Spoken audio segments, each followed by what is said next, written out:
I was really just in front of peak colors up in Minnesota and Iowa and Illinois and Wisconsin and even into Missouri.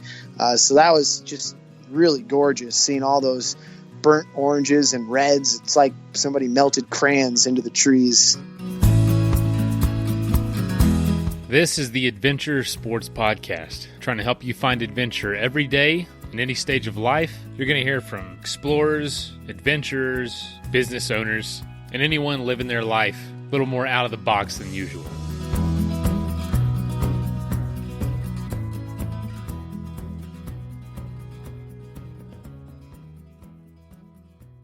Today is part 2 of Will Collins' trip down the Mississippi River, paddling down the entire Mississippi.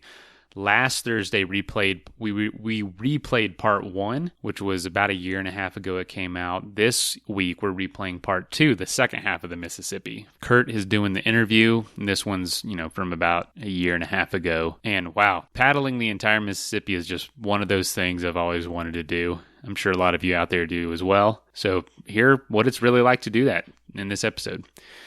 And also, I just wanted to say thank you for tuning in today. We really appreciate when you choose us. We know that there's only so much time in your day to listen to podcasts, so there's a lot of choices out there. So thank you. I like to think we're pretty entertaining, but it's also affirming when tons of people start writing in saying how much the show means to them, which has happened a lot lately. So that has inspired me to ask you before we get started, please make a commitment. Share this show with one person this week or this weekend. Just one person. Doesn't have to be, I'm not going to say 10 or 20.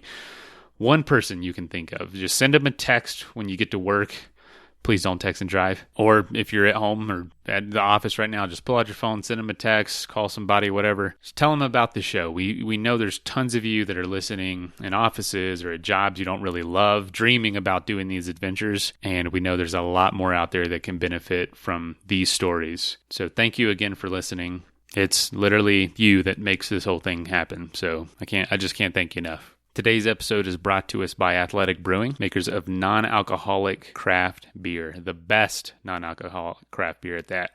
They just won the U.S. Open Beer Championship for their Double Hop IPA. It's incredible. I've had it myself. And also thank you to CS Instant Coffee, the makers of just incredible instant coffee in these little single-serve packets that you can take with you anywhere you want to go. There is a significant discount for both of those in the show notes. Check it out. All right, let's get into the episode.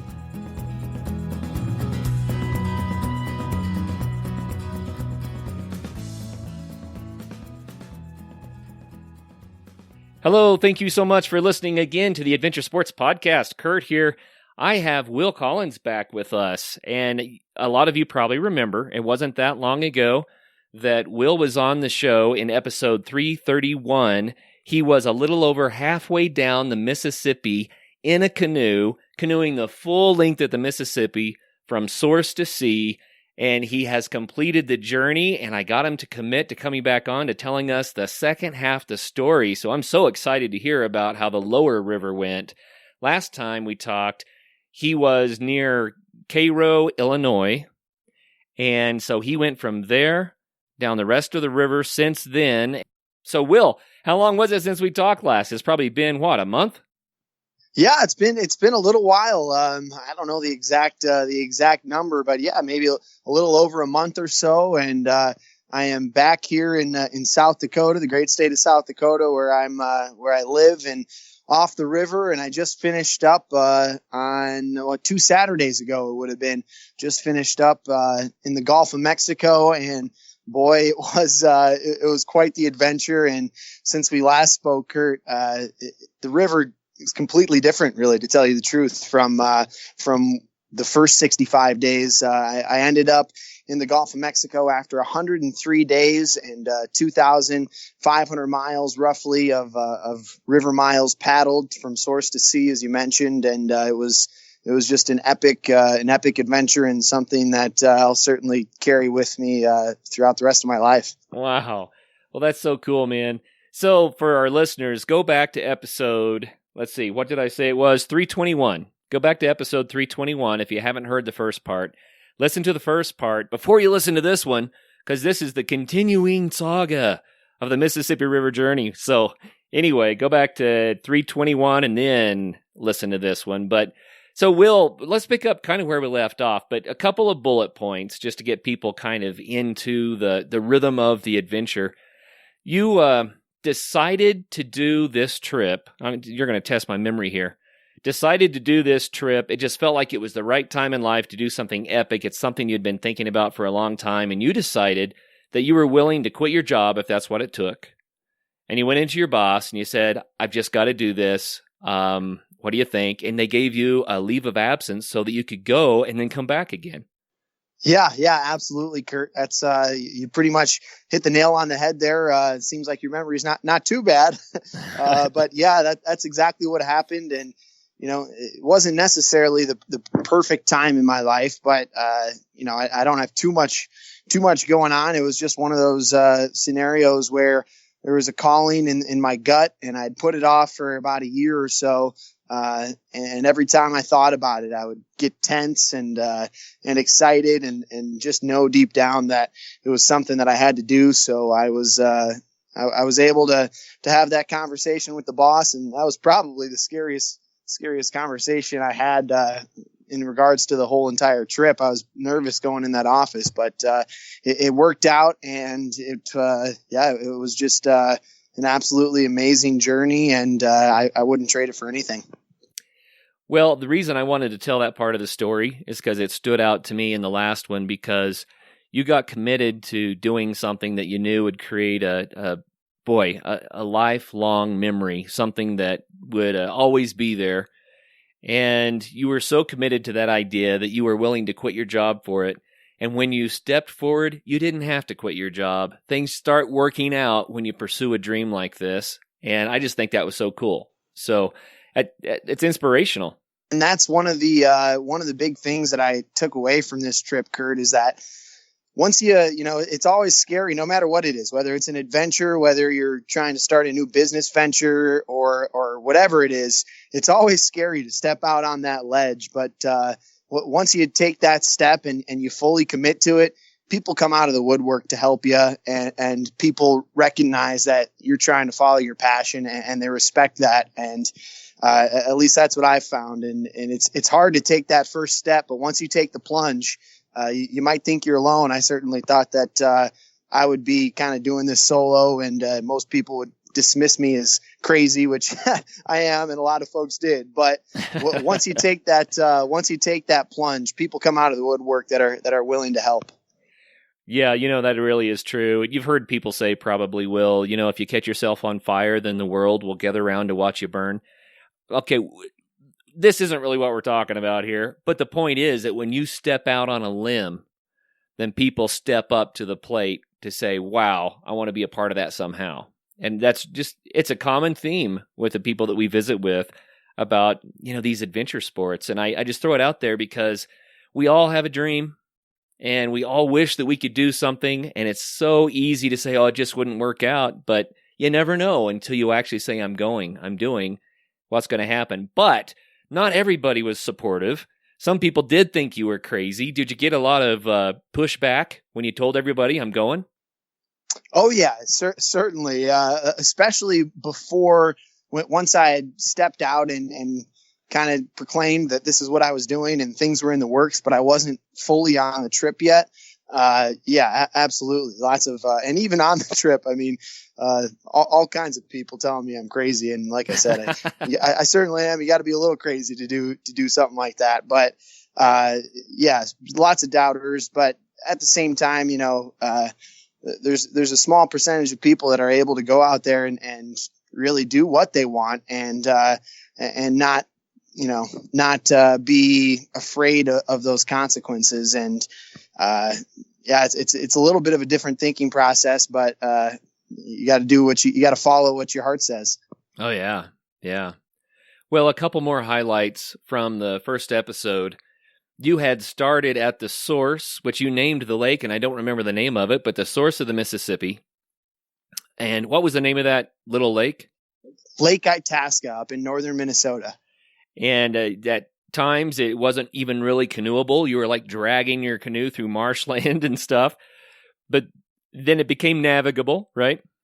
Yeah, absolutely. Yeah. The first stretch was it was pretty wild. When you think of the Mississippi River, you think of a big roaring, or at least slow flowing, but massive river. And yeah, up just south of Lake Itasca, the first couple days, there was beaver dams that you'd have to drag your boat over. There was sections of it where the width was smaller than the canoe, so you had to kind of tromp through knee-deep mud in the swamps of northern Minnesota. And then eventually, yeah, it became navigable. And the farther south I got, the larger the river got. And I think in our last episode, Curt, I left you just north of Cairo, Illinois, which is the southern border of Illinois, and that's also where the Ohio River dumps into the Mississippi. And boy, once that Ohio dumps into the Mississippi, that is a big, big river. I mean, there's sections of it that are a mile and a half, close to 2 miles wide as you get farther south down into Louisiana and Mississippi. And it's a beast of a river. Oh, man. Yeah, no doubt about it. You know, I've previously said on the show that I believe that the water is kind of the life's blood of the planet. And if you want to know how healthy you are, you go to the doctor, then he's going to take some blood and do some analysis and come back and say, you know, this is your health level based on vitamins and minerals and, you know, pH and saline and glucose and everything else. But he looks at your blood and he says, this is how healthy you are. When we look at a waterway, we can see the health of the land. Right. And you reported back when, you know, you were a few miles south of St. Louis and there at Cairo, you said, you know, it's actually been pretty nice. It's been pretty pristine so far. And you were surprised at how nice the Mississippi had been.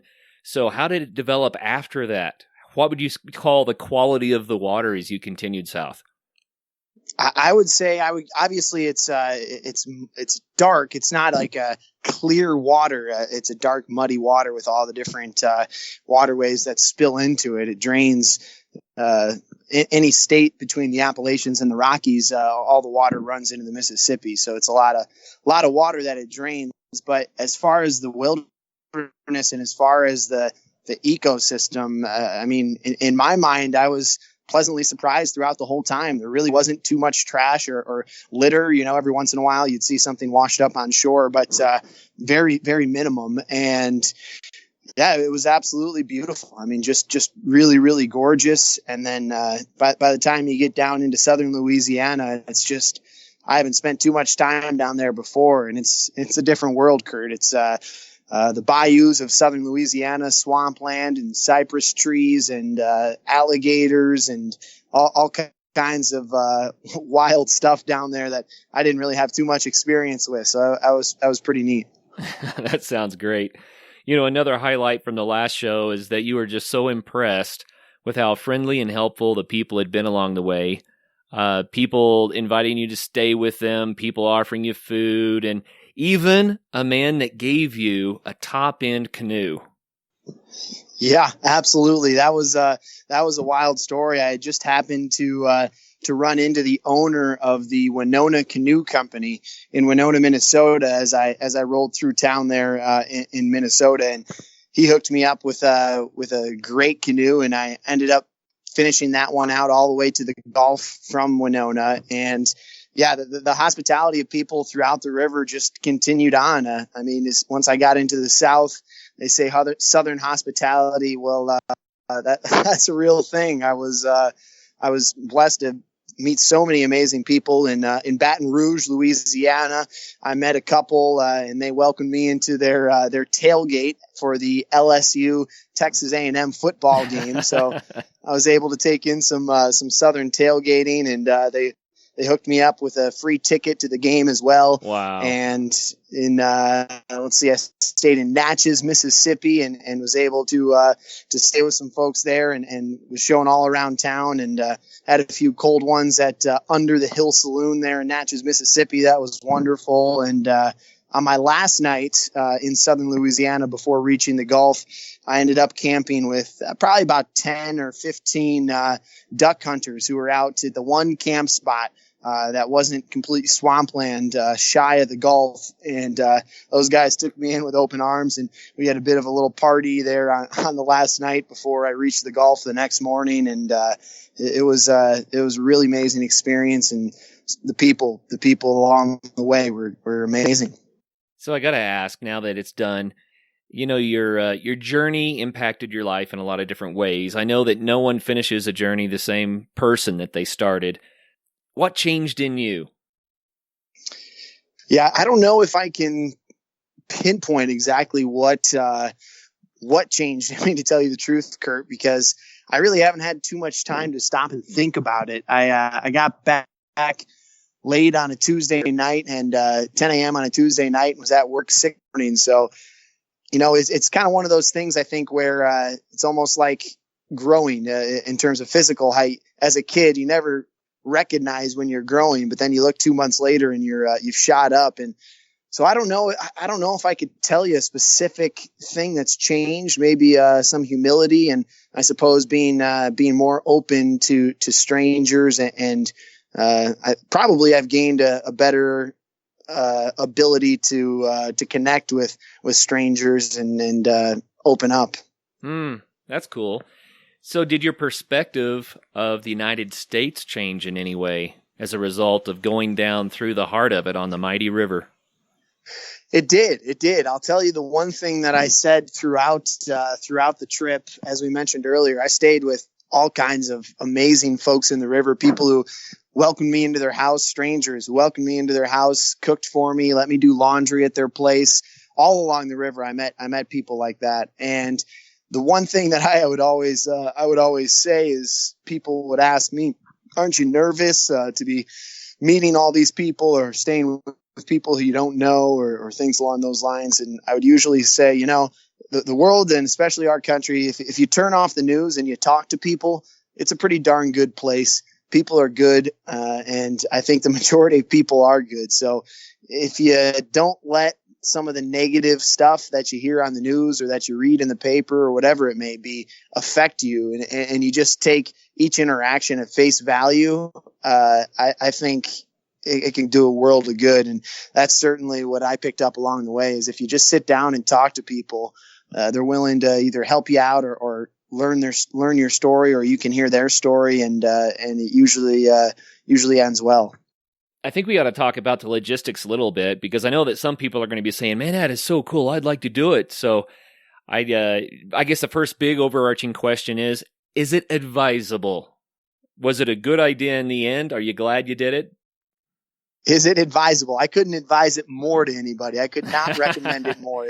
If you have an adventurous bone in your body and you're looking for a big trip to do, especially in terms of logistics, if you're not much of a planner, and this is your trip. The Mississippi River, it was absolutely amazing, and it requires fairly little planning. I mean, you got to get a boat, you got to get to the headwaters, and then after that, there's towns all along the way.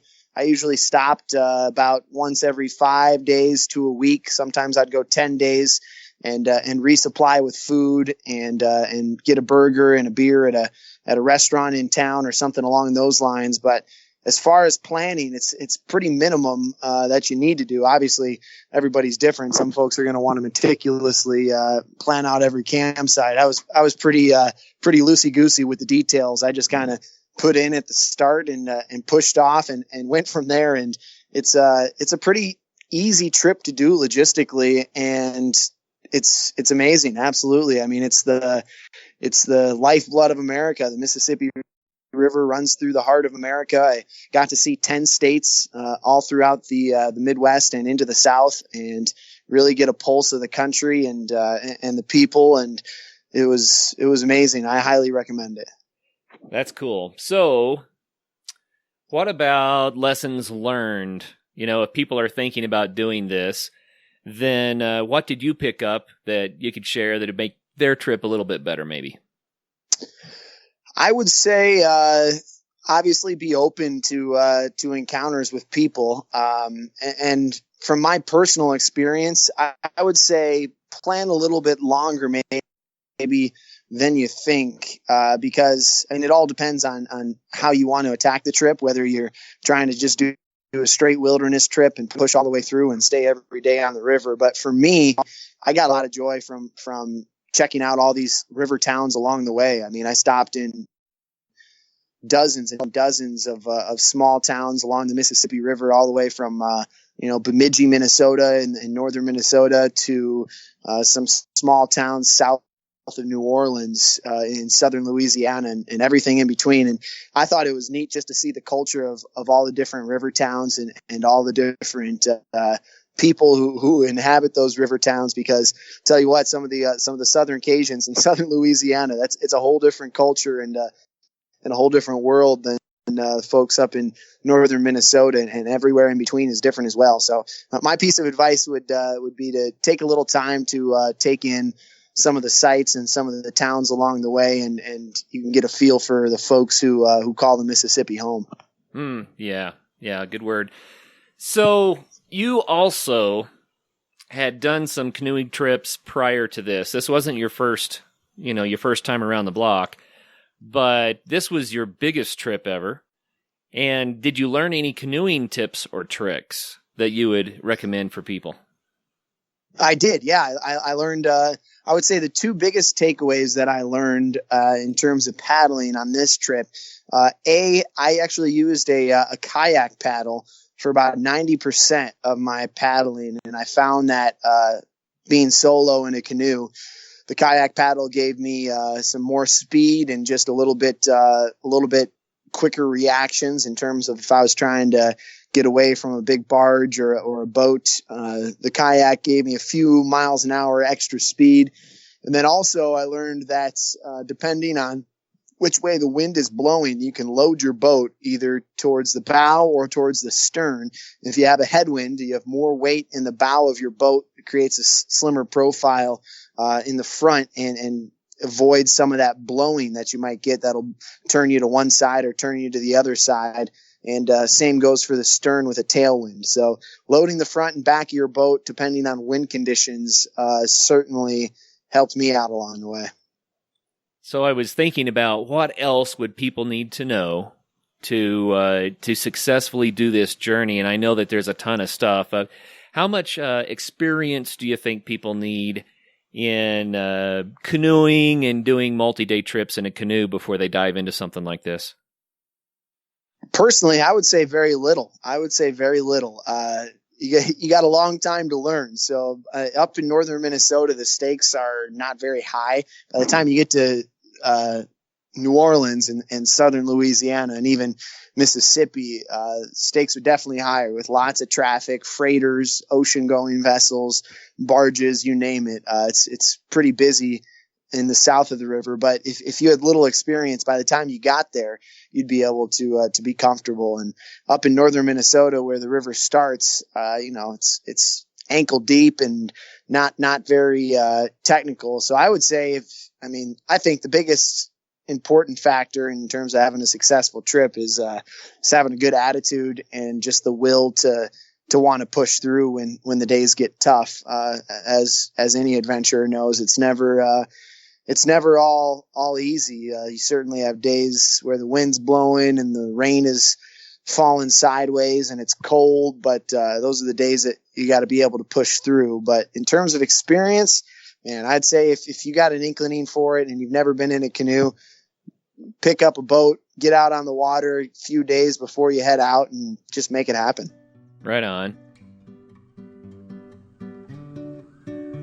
So we want to thank our sponsor, Athletic Brewing, for promoting a healthy lifestyle through making some of the world's best non-alcoholic craft beer. They make excellent tasting NA for healthy, active, modern adults. They use certified all-organic grains, and each can of non-alcoholic beer is only between 50 and 70 calories. They have IPA, golden ale, stouts, and tons of seasonal offerings. And recently, they actually just took home the gold medal at the U.S. Open Beer Championships for their double hop IPA. If you would like to get your hands on some, you can save 15% by using the code ADVENTURE at athleticbrewing.com. Athletic Brewing, the best tasting way to keep your promises. And I also want to thank our sponsor, CS Instant Coffee, for making this show happen. They make 100% Arabica instant coffee. They use compostable packaging, and each package makes about 20 ounces of coffee. So I'll take one of those with me on an overnight trip, and it makes 2 pretty good-sized cups of coffee. And it's an awesome feeling knowing I can just throw that in my backpack, find some hot water, and I'm good to go. Save 20% by using the code ADVENTURE at csinstant.coffee.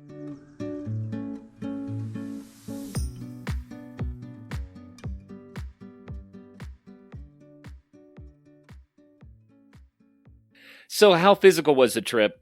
You're going downstream, but like you just mentioned, you have days when the wind is not cooperating and the river gets so big that you could even be paddling against the current going downstream in places, right?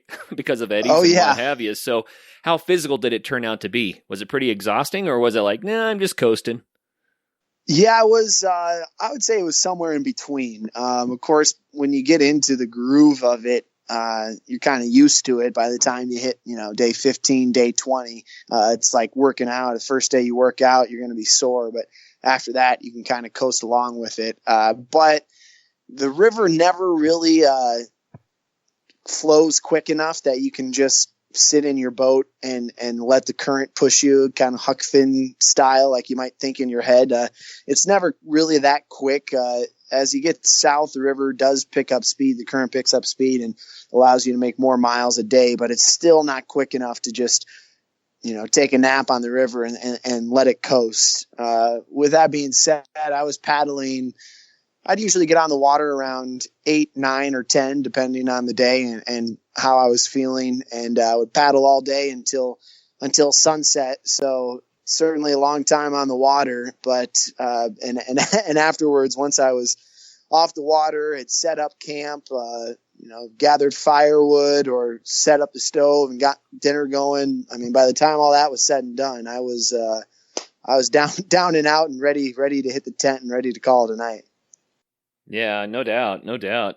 Well, you did this in the fall, and that was kind of because that's the way it fell. That's what you said in the first show. Do you think you chose the right season for doing it? Yeah, I really do.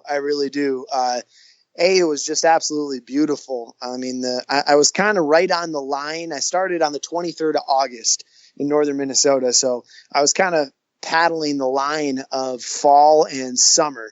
And as I worked south, I was able to take in all the turning trees in the North Country, and I was really just in front of peak colors up in Minnesota and Iowa and Illinois and Wisconsin and even into Missouri. So that was just really gorgeous, seeing all those burnt oranges and reds. It's like somebody melted crayons into the trees, and that was gorgeous. And then also the big 2 big things that I liked about doing the trip in the fall is, it was cool at night, so the mosquitoes weren't bad. I didn't really have mosquitoes until I got south into Mississippi and Louisiana, where it warmed up, and even then I had cool nights most of the time. A few nights it was warm enough for the mosquitoes to come out, but with that being said, you do get cold nights. There was times where it was below freezing and I was bundled up sleeping in the tent, but you wear enough layers and you got a sleeping bag. It's not too big of an issue, but if I had to do it again, I would do it in the fall. And mosquitoes is the big reason. And then also, once you get into the south, into Mississippi and Louisiana and Arkansas, they say that summer heat can just melt a guy down there. And I didn't have to experience it in the heart of summer with that humidity as well. So I was paddling and it was 75 and sunny. And perfect. I guess that I have a few questions just to kind of draw out more of the experience a little bit. What would you say was the most beautiful stretch of the river? Was there a section that just blew your mind with the natural beauty? Most beautiful sections of the river.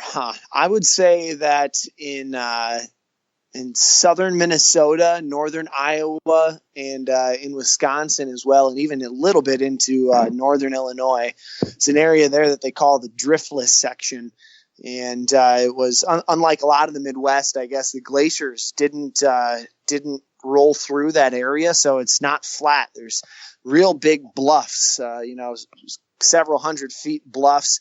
And there's areas that look like you could even go rock climbing if you wanted to, which if you've never been there, it sounds wild to talk about that in Iowa and Minnesota, but that section was absolutely stunning around Red Wing, Minnesota and Winona, Minnesota. Just really, really beautiful, big, tall granite bluffs hanging over the river. That section was gorgeous. And I really also enjoyed southern Louisiana when you get into some of those bayous and gator territory and swampland. And, there's all these trees that are sticking up out of the water and cypress groves. And it's just kind of a different world down there than what I'm used to. And that was gorgeous as well. But really the whole trip, to tell you the truth, the whole stretch was unique and beautiful, and it was amazing. What kind of wildlife encounters did you have along the way?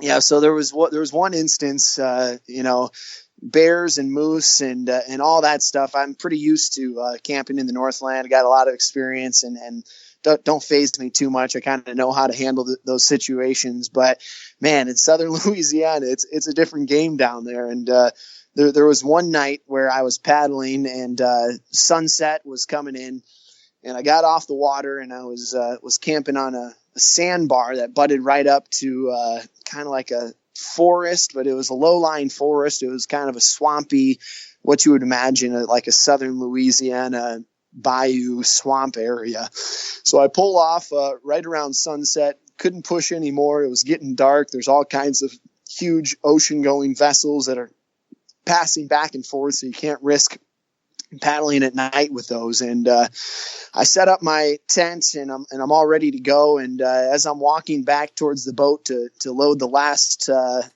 load of gear from the boat, I look down and I see tracks in the sand, and they look a little bit like human handprints. I knew they weren't human, and I've never experienced alligators in my life.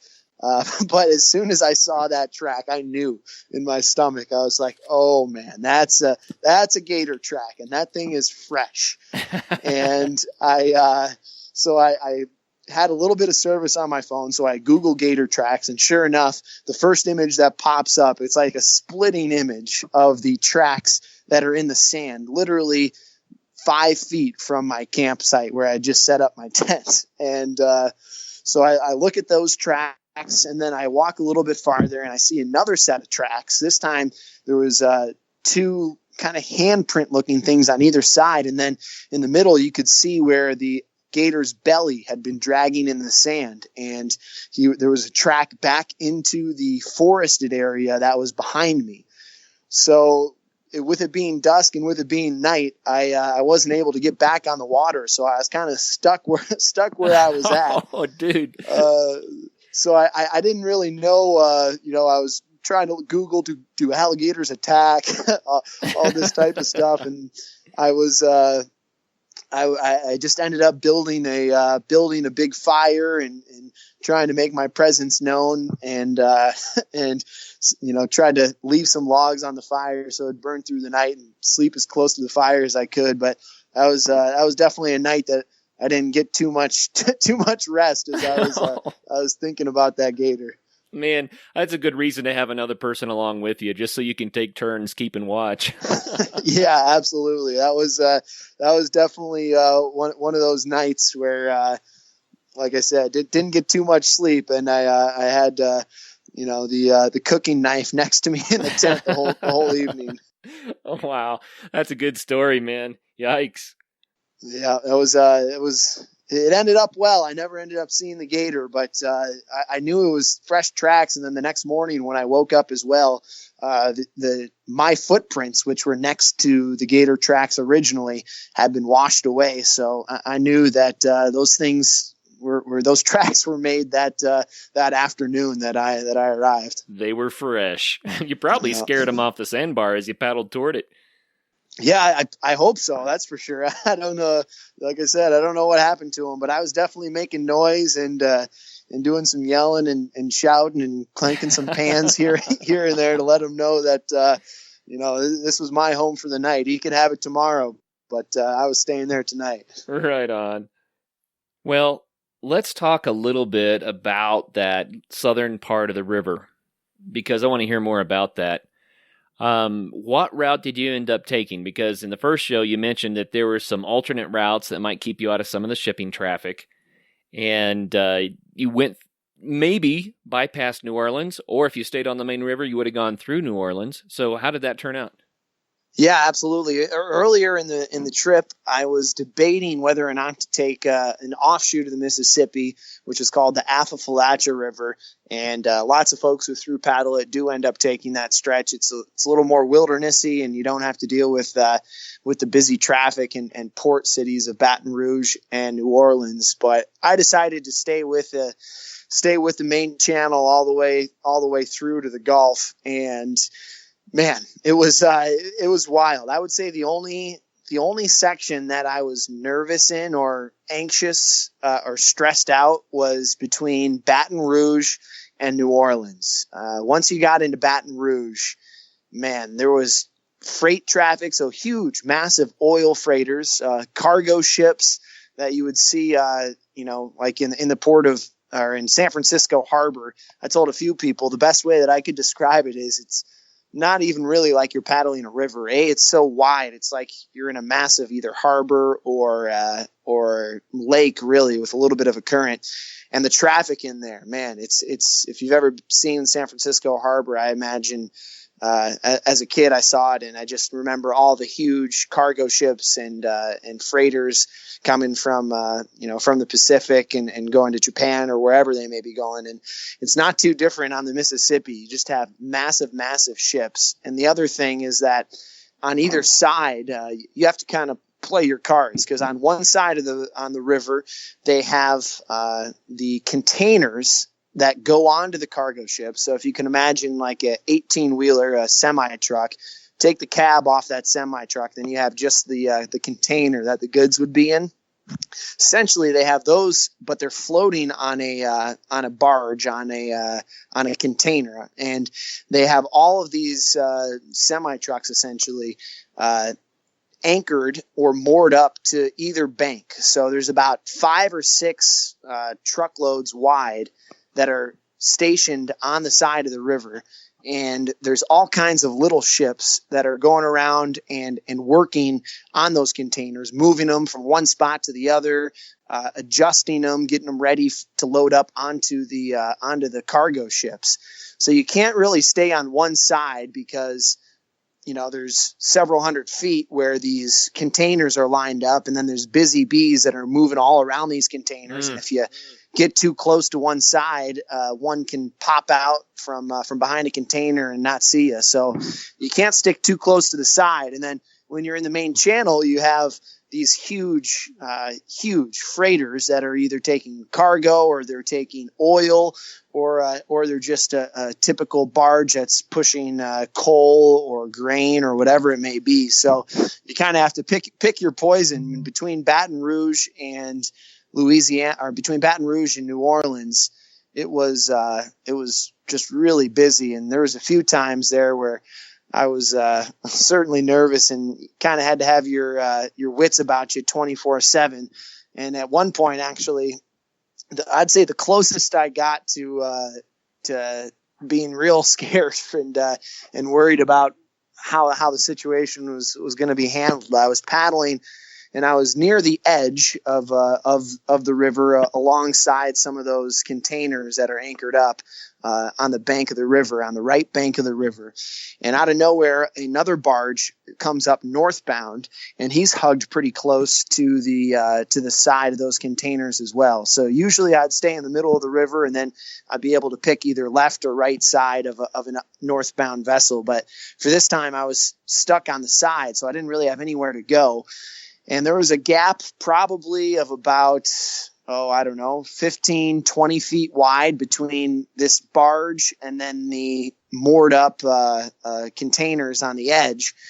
And I was waiting for this barge to pass me. And by the time he was coming up, that gap was getting smaller and smaller. Ooh. And as I was pushing, I didn't have time to cross his face and get into the wide open river. So I decided I just had to shoot the gap. So I was paddling, and as I'm paddling, I'm so close to this massive barge, northbound barge, that I can see the faces of the pilots in the captain's deck and looking at me and holding up their arms. I could tell they were scared. I was nervous, and as I'm going through, I'm shooting the gap, and the waves are all choppy, coming in every direction, left, right, front, from the rear, and I'm taking on water as I'm paddling through. And it's kind of one of those moments where you don't really stop to think about the danger or what you're doing. You're just trying to make it through. And luckily, I was able to shoot that gap. I took on some water, and once that barge passed, I took a deep breath and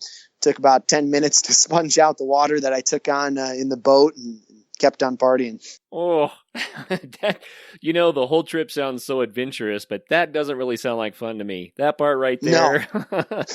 No, I'll tell you, from Baton Rouge to New Orleans, that was the only time in the river that I really didn't have fun, to tell you the truth. It was, I'm glad I did it. And I'm glad that I could say I did it and to paddle the entire Mississippi. That's part of it. But man, it was scary. But the other cool thing was paddling through those huge ocean-going vessels. Is these ships are coming from all over, Hong Kong, all over the world. These ships are coming in to get goods or to drop goods off.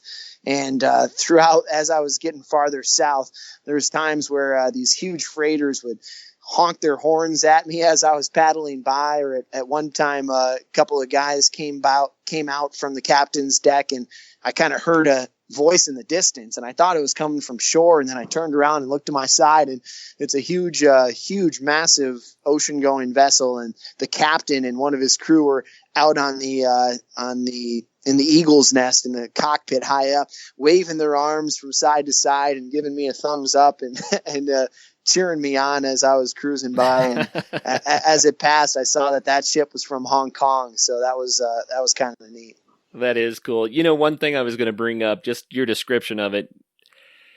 Most people live where they can go to a store to get what they need, whether that's gas or hard goods or food or whatever. But we just, we get in the habit in the U.S. of going to the store for stuff. But you actually were paddling, human-powered, through one of the main feeder points of all that stuff. So you probably get a feel for how vast and huge the economy is. This massive industrial engine that keeps everybody supplied with everything that we need in this great nation. Did that kind of blow you away to see the sheer volume of all that?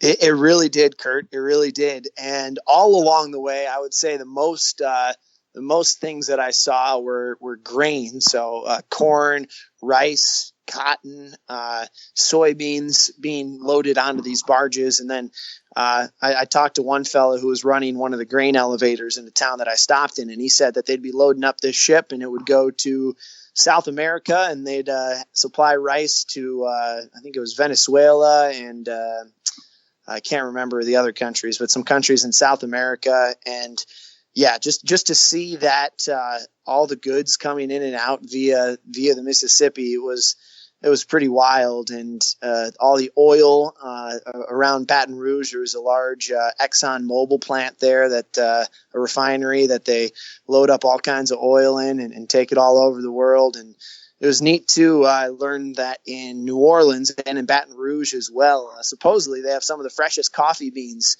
in the world, because they come from South America or wherever the coffee beans are coming from. And first stop is the port of New Orleans, and lots of times it goes upriver a little bit to the port of Baton Rouge. So I was able to get some fresh coffee at some of the stops there in southern Louisiana, and that was pretty neat. I want to hear about the last couple of days when you actually got south and east of New Orleans and you're getting out into the Mississippi Delta. You originally said that you had hoped that you could get out to clear water in the Gulf. That was a huge goal. But how did all that pan out? Well, so I had originally planned to finish a day earlier than I did. However, I got pushed off the river 2 days in a row due to some serious thick fog that rolled in off of the Gulf onto the river. And the day before I was trying to finish, I was paddling, and it was probably about 3:00. I was hoping to go until about 5:00 in the evening. And I was paddling, and just this thick fog rolled in, and it was so thick that you couldn't really even see 10, 20 feet in front of you. Ooh. And as I'm paddling, I'm sticking to the shoreline, and I'm kind of debating my options. And then all of a sudden, out of nowhere, I just hear the low bass of one of those freighter horns, and that was enough to scare me silly. And I couldn't see him at all, but I could hear his horn, and I could hear that he was close. So I pulled off the river immediately and set up camp for the night a few hours earlier than I wanted. So that slowed me down a touch, but as I got farther south, the last town that has road access is Venice, Louisiana. It's a small little sportsman area. Lots of tuna fishing and sportsman fishing goes out of there. And south of Venice, it's about 25 miles to the Gulf. And the Mississippi south of Venice, it kind of splits into 3 different channels. There's one channel called the South Pass, which is the channel that I took. There's one channel called the Southwest Pass, and then I think the other one would be the Southeast Pass.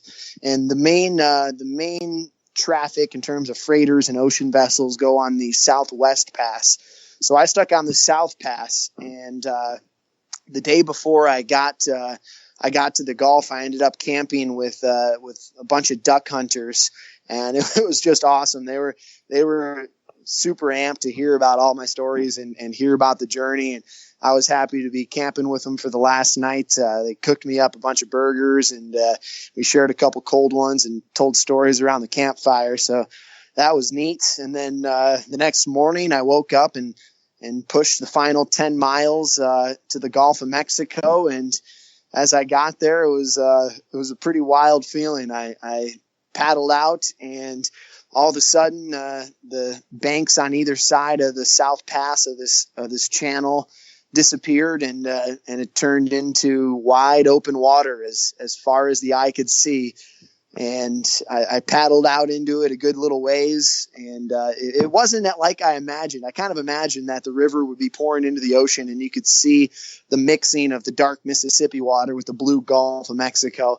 It wasn't quite like that, but I definitely knew I was in the ocean as I paddled out and started feeling the currents and the ocean waves rocking my boat, going up and down underneath my boat, and washed my face with some salt water. And it was just absolutely amazing to see that, the whole horizon filled with the ocean. And there was pelicans, brown pelicans all around me. They were circling around my head, and then they would just dive bomb straight down into the ocean and into the water surface and grab fish and kind of guzzle them down their beak. And it was amazing after 103 days to finally reach my goal and hit the Gulf of Mexico.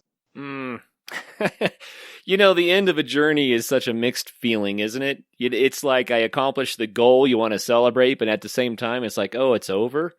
But then at the same time, it's like, oh, thank God it's over. Yep, so absolutely. What were your emotions as you experienced all that? Man, it ran the gamut. I think the first thing I did was pound my chest and let out some whoops and a nice long string of enthusiastic swear words as I was pretty amped to be there, and just thinking about it, and just pure excitement and fulfillment, I guess would be a good word to use. And then after that, I kind of calmed down, and I paddled out probably about a half mile or so into the Gulf, and kind of sat there and watched those dive bombing pelicans and took in the scenes and those waves underneath my boat. And it was kind of the finality of it all coming to fruition. 103 days. It was I was high. I was a little bit sad, but I was also ready to be off the river. But at the same time, I was trying to appreciate it as deeply as I could, because I knew, even though that I was ready to put a wrap on the trip after 103 days, I knew that as soon as I got back to my typical grind here in South Dakota, that I'd be dreaming and wishing I could be back on the river. And I'd have to say, after being back here about a week, that's definitely the case. Has the re-entry been difficult? It hasn't been difficult. It's almost just been like riding a bike. I just got right back into it. I got back to South Dakota on a late on a Tuesday night, and I worked 6 a.m. The next morning and never really looked back. And I've just kind of been cruising along and trying to figure out my plans for the future and what other adventures I have in store, and go from there. I'm curious, probably some listeners are too. So you're out in the Gulf, you're celebrating the final stretch of the trip, but you still have to get back again. So how did you get back? How did you get to shore, and how did you get back to your job in Dakota? Yeah, it was funny. It was a pretty unique experience, to tell you the truth. As I was out in the Gulf, I was taking it all in. And I had two options. So it was 25 miles back to Venice, Louisiana, which would have been the last town. And I was lucky enough to have my mom fly down to New Orleans. She rented a car and was planning to meet me in Venice. And we ended up driving back to had a one-way rental for the car and drove back to South Dakota and dropped the car off here. But getting back to Venice, I figured I would either have to paddle 25 miles upstream, which I was not that high on, or try and catch a ride with a fishing boat. And sure enough, that's what I did. As I cruised down and took my time in the ocean, I turned around after about an hour, 2 hours of enjoying the salt water, and started paddling back upstream, figuring I'd start paddling and making my way. And then if I could get a boat to stop, I would try and talk them into giving me a ride back to Venice. And sure enough, not probably 10 minutes into paddling upstream, just a personal fishing boat was cruising by, and I waved them down, and it was four younger guys who were out for the weekend offshore, and they'd actually spent the weekend 60 miles offshore in their fishing boat, fishing for tuna and marlin. And I waved them down and kind of quickly told them my story and asked if they were going back to Venice. And sure enough, they were. And I remember the guy says, "Well, normally we don't pick up hitchhikers, but man, your story is amazing. So hop on in." So right there in the middle of the river, I grabbed onto the side of their boat. We unloaded my canoe and all my gear into their small little fishing boat, and I hopped in their boat from the river. We lifted up my canoe. We brought it in. The canoe stretched the entire length of the boat. There was barely any room for all of us to sit in the boat with the canoe in there. And we strapped her down with a couple camping straps, and we were on our way and cruised about 15, 20 minutes back 25 miles north to Venice. And that's where I met my mom, and we strapped the canoe onto the top of the car, loaded up the rental car with all the gear, and started making our way north. And the rest is history. Wow. And the rest is history. The listeners may be interested to follow your Facebook, where you were, providing updates about the journey and that sort of thing. And that was something Buffalo. What was that? Yeah, BuffaloRoamer, all one word. But if you just type in BuffaloRoamer, yeah, it'll pop right up. And I was surprised at the feedback I got, positive feedback from that Facebook page. It started off just kind of as something I really didn't want to do it at the start, to tell you the truth. But I was being badgered by family and friends asking how they could keep up with me and how I can share the story. So I started doing that Facebook page, and more of anything, it was just kind of a journal entries from the days on the river. And I think there's somewhere around 1,000 people who are following it now. And, it's just been, it's been neat to see all the feedback and, all the people, most of whom I've never met and have no idea who they are, who are, congratulating me and who have kind of been, dove into the Facebook page and have been following along the whole way. And, once I finished there, I even had folks who hopped back in, and one guy shot me a message thanking me for sharing the story. And he said that he went back and read all 103 entries and said that he was inspired. So that was kind of neat to see. Oh yeah, that's fantastic. So BuffaloRoamer on Facebook. That's the one. Right on. Well, Will, thank you so much, man, for coming back on the show and giving us the rest of the story. I wanted to hear how it turned out, and it sounds just delightful. So amazing. If you ever want to come down to Colorado, look us up. We'll go ski. All right, or something. buddy. Yeah, absolutely. I'd love to do that. And I try and get out there a couple times in the winter, and I'll definitely try and get out. One of my favorite places on earth, Curt, is Loveland Pass, man. Doing laps on Loveland Pass with the skis is that's about as close to nirvana as I could get. Yeah, and for the listeners, it is awesome. I've done it too. It's really fun. It's free. You just shuttle in cars, but there's a nice wall above it that loads, and we had 5 people die there a few years ago. So make sure you know the snow conditions. You don't want to be caught in a bad slide. But man, it's a beautiful place to catch some turns. I love it. I'm with you. It's gorgeous.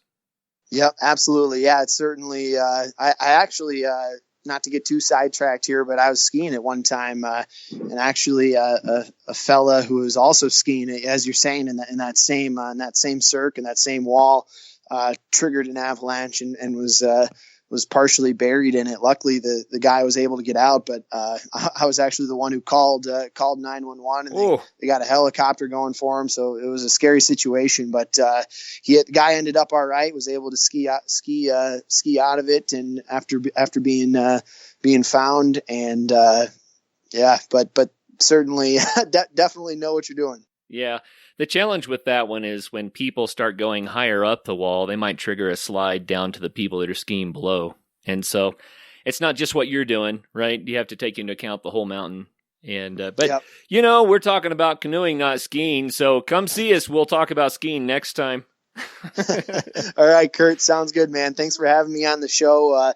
Love the podcast and looking forward to getting inspired from some of the future episodes and future guests you got lined up. Cool, man. Well, thank you so much. And hey, for all the listeners out there, until the next show, get out there and have some fun. And if this one doesn't excite you, I don't know what would, man. What a cool journey that was. So get out there and have some fun.